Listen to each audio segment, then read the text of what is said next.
안녕하세요. 오늘은 멀티 에이전트 패턴즈 아키텍처에 대해 알아보겠습니다.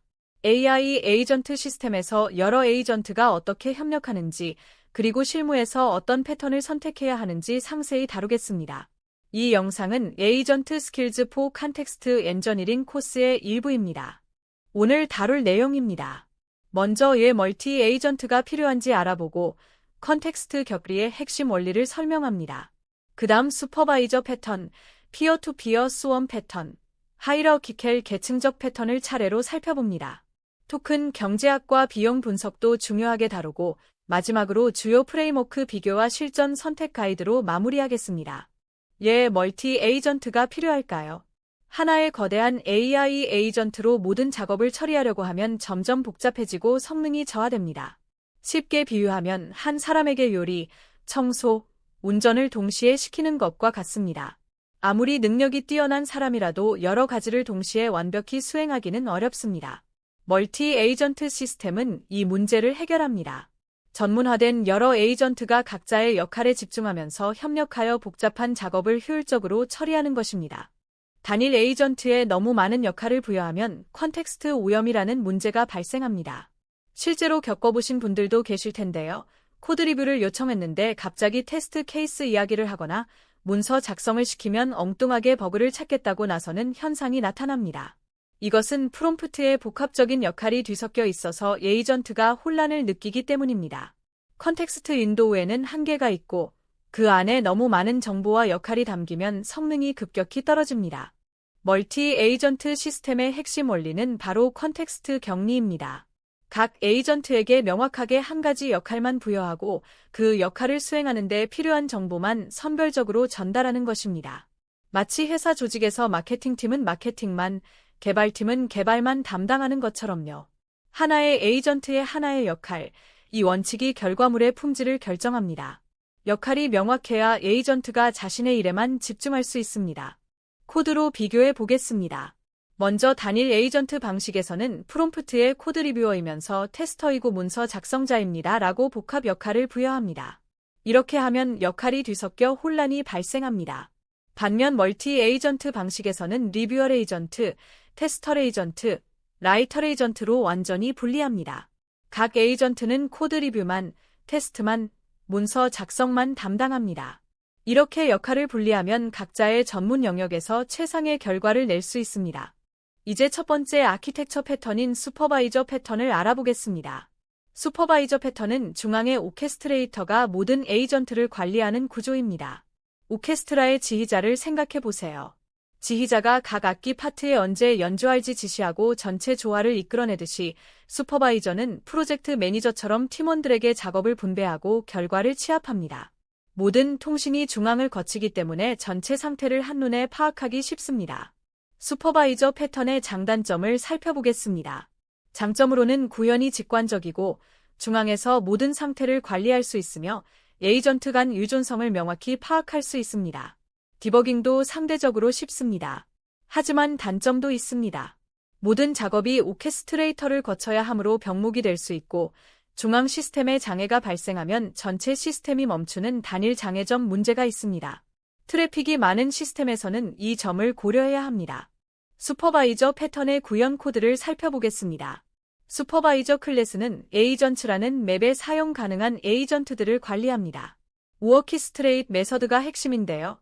먼저 작업을 분석하고 계획을 수립합니다. 그 다음 계획의 각 단계마다 적절한 에이전트를 선택하여 작업을 할당하고 실행 결과를 수집합니다. 마지막으로 모든 결과를 종합하여 반환합니다. 중앙에서 계획하고 분배하고 취합하는 전형적인 오케스트레이션 패턴입니다. 두 번째 패턴인 피어-투-피어 스원 패턴을 알아보겠습니다. 피어-투-피어 패턴은 에이전트들이 중앙 관리자 없이 직접 통신하는 구조입니다. 회사에서 상사를 거치지 않고 동료들끼리 직접 협의하여 일을 처리하는 방식과 비슷합니다. 분산 처리의 강점이 있어서 특정 에이전트가 실패하더라도 다른 에이전트가 작업을 이어받을 수 있습니다. 장애 복구 능력이 우수한 것이 큰 장점입니다. 스원 패턴에서는 에이전트들이 공유 상태를 통해 협력합니다. 각 에이전트가 자율적으로 상황을 판단하고 행동하며 자신이 처리하기 어려운 작업은 다른 에이전트에게 핸드오프할 수 있습니다. 새로운 에이전트를 추가하기만 하면 시스템이 확장되므로 확장성이 뛰어납니다. 하지만 중앙 제어가 없어서 전체 흐름을 추적하기 어렵고 디버깅이 까다롭습니다. 또한 분산 환경에서 데이터 일관성을 유지하는 데 주의가 필요합니다. 피어투피어 패턴의 핸드오프 구현 코드입니다. 스웜 에이전트 클래스는 피어즈 배열의 다른 에이전트들의 참조를 가지고 있습니다. 프로세스 메서드에서 먼저 자신이 해당 작업을 처리할 수 있는지 캐넨델 메서드로 확인합니다. 처리 가능하면 직접 실행하고 불가능하면 파인드 베스트 피어 메서드로 가장 적합한 피어를 찾아 그 에이전트에게 작업을 넘깁니다. 모든 에이전트가 처리할 수 없으면 에러를 던집니다. 이렇게 에이전트들이 자율적으로 협력합니다. 세 번째 패턴인 하이라키컬 계층적 패턴입니다. 이 패턴은 전략, 계획, 실행의 세 계층으로 구성됩니다. 전략 계층은 큰 그림을 그리고 방향을 설정합니다. 계획 계층은 전략을 받아 세부 계획을 수립합니다. 실행 계층은 계획에 따라 실제 작업을 수행합니다. 군대의 지휘 체계를 떠올리면 이해하기 쉽습니다. 장군이 전략을 세우고 중간 지휘관이 작전을 계획하고 병사들이 임무를 수행하는 구조입니다. 복잡한 프로젝트에서 계층적 패턴이 특히 효과적입니다. 예를 들어 대규모 소프트웨어 개발 프로젝트를 생각해 봅시다. 전략 에이전트는 프로젝트의 목표와 아키텍처 방향을 설정합니다. 중간 관리 에이전트는 기능별로 세부 작업을 계획하고 우선순위를 정합니다. 실행 에이전트는 실제 코드를 작성하거나 분석을 수행합니다. 각 계층이 자신의 범위 내에서 의사결정을 하기 때문에 시스템이 커져도 확장에 유리합니다. 하이라키컬 패턴의 구조를 코드로 표현하면 이렇습니다. 세 개의 객체로 각 계층을 정의합니다. 스트러티지클 레이어는 목표 설정 및 전략 수립 역할을 맡고 전체 프로젝트 방향을 책임집니다. 택티컬 레이어는 세부 계획 및 작업 분해를 담당하고 기능 단위 계획을 수립합니다. 아퍼레이셔널 레이어는 실제 작업 수행 역할로 개별 태스크를 실행합니다. 이렇게 전략, 전술, 운영의 세 계층으로 나누면 각 계층이 자신의 책임 범위 내에서 효율적으로 작업할 수 있습니다. 이제 토큰 경제학에 대해 이야기해 보겠습니다. 멀티 에이전트 시스템을 도입하면 토큰 소비가 크게 증가합니다. 연구에 따르면 단일 에이전트 대비 평균적으로 최대 15배까지 토큰이 더 소비될 수 있습니다. 예, 그럴까요?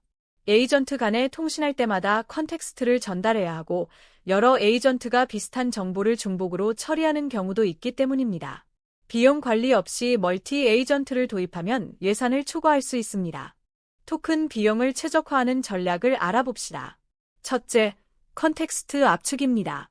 모든 정보를 그대로 전달하지 말고 핵심 내용만 요약해서 전달하세요. 둘째, 선택적 정보 전달입니다. 각 에이전트에게 정말 필요한 정보만 골라서 전달합니다. 셋째, 캐싱 활용입니다. 자주 사용되는 결과는 캐싱하여 반복 호출을 줄입니다. 넷째, 모델 티어링입니다. 간단한 작업에는 작은 모델을, 복잡한 작업에만 큰 모델을 사용하는 것입니다. 이러한 전략을 조합하면 비용을 크게 줄일 수 있습니다. 주요 프레임워크 중 먼저 랭그래프를 살펴보겠습니다. 랭그래프는 랭체인 팀이 만든 멀티 에이전트 프레임워크입니다. 상태 기반 그래프로 에이전트 워크플로우를 정의하는 것이 특징입니다. 노드와 엣지를 사용해서 복잡한 분기와 반복을 시각적으로 표현하고 쉽게 구현할 수 있습니다. 파이산 생태계와의 통합이 뛰어나고 워크플로우를 시각화할 수 있는 도구도 제공합니다. 복잡한 상태 관리가 필요한 프로젝트에 적합합니다. 다음으로 크루에이입니다. 크루에이는 역할 기반 에이전트 협업에 특화된 프레임워크입니다. 독특한 점은 각 에이전트에게 역할뿐만 아니라 목표와 백스토리까지 부여한다는 것입니다. 예를 들어 시니어 개발자 역할에 10년 경력의 백엔드 전문가라는 배경을 설정할 수 있습니다. 이렇게 하면 에이전트가 더 자연스럽고 일관된 행동을 보입니다. API가 직관적이어서 빠르게 프로토타입을 만들 수 있고 프로덕션 환경에서도 안정적으로 동작합니다. 마이크로소프트의 오토젠도 알아보겠습니다. 오토젠은 대화 기반 멀티 에이전트 프레임워크입니다. 에이전트들이 자연어로 대화하면서 협력하는 방식이 특징입니다. 마치 실제 팀원들이 회의하듯이 에이전트들이 토론하고 결론을 도출합니다. 휴먼 인더루프 기능이 강점인데 필요한 시점에 인간이 대화에 참여하려 결정을 내리거나 방향을 수정할 수 있습니다. 코드 실행 환경과의 통합도 잘 되어 있어서 에이전트가 직접 코드를 실행하고 결과를 확인할 수 있습니다. 프레임워크를 어떻게 선택해야 할까요?